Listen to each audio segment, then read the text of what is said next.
Hey everyone, Matt here from Docs Running. Today we're going to do a comparison review of the New Balance Fresh Foam X 1080 version 13 and the New Balance Fresh Foam X Balos version 1. I hope I pronounced that correctly. So these are both very cushioned shoes from New Balance. The 1080 is their premium neutral cushion shoe. The Balos is a very new, interesting shoe that features a PIBA blend in the midsole. And both of them have actually very similar specs. And I really wanted to help you decide, if you're interested in either one of these shoes, which one might work better for you. So let's start off with those specs first. So the 1080 version 13 is coming in at 9.2 ounces for men's size 9, 7.3 ounces for women's size 8.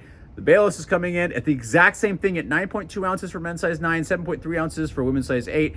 The stack heights are fairly similar, if slightly different. The 1080 comes in at 38 millimeters in the heel, 32 in the forefoot for a 6 millimeter drop. Balos comes in at 38 and a half in the heel, 32 and a half in the forefoot for a 6 millimeter drop as well. So very, very similar. Let's start with the midsole where things really get different. So Fresh Foam X over here in the 1080, Fresh Foam X with a PIBA blended Fresh Foam X over in the Balos, and they feel quite different underfoot. Both of them are highly cushioned, but how that cushioning responds is different. 1080, as I've said before, is one of the most compliant, softest, mushiest cushioning on the market. That's not a bad thing. It's just not something that works super well for me. But if you want super duper soft, it's not a bouncy ride at all. It just compresses really well. Super great for easy runs and recovery runs and daily mileage over here. When you go to the Balos, it is not that it's not soft, it's definitely a very cushion ride, but the foam is a little bit more resilient, meaning you get a little bit more bounce back. So not quite as soft over as the 1080,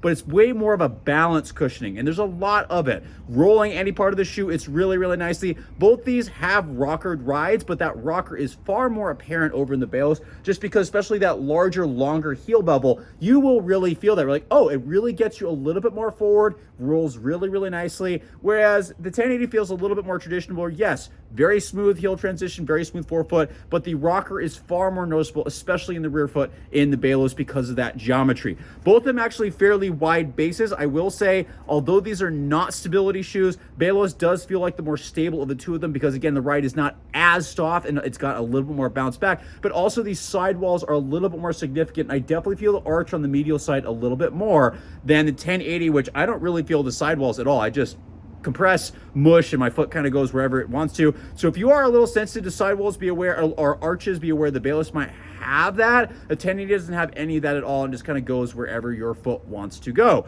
So ride's definitely different. Durability is also really good on both these. I have 30 miles on each of them.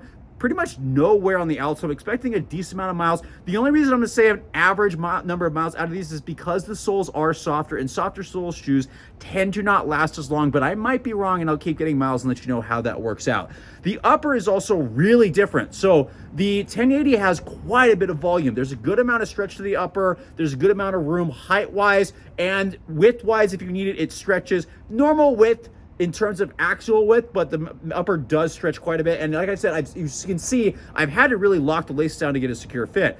The Balos does actually have a wider fit, but the volume is much lower. So you can feel that sitting against your toes. If you need some extra height, the Balos might not have enough, but if you don't, that doesn't bother you and you just need a little bit more width, this shoe actually does really well. The lower height and volume does make it feel a little bit more snug, but I think people with normal width feet and maybe a little bit wider are actually going to do really well. And I didn't have to secure the laces at all and had a very secure fit. Tongues are very different. I gotta note that. Normal width tongue in the 1080. The Balos does have a super thin tongue, which you absolutely need to wear socks with this because I've gotten some scratching right here when my socks come down low. So neither one of them are good shoes for sockless running, but definitely keep your socks up a little bit with this, or you might get a little bit of scratching, which hasn't caused any blistering. It's just been a little bit annoying.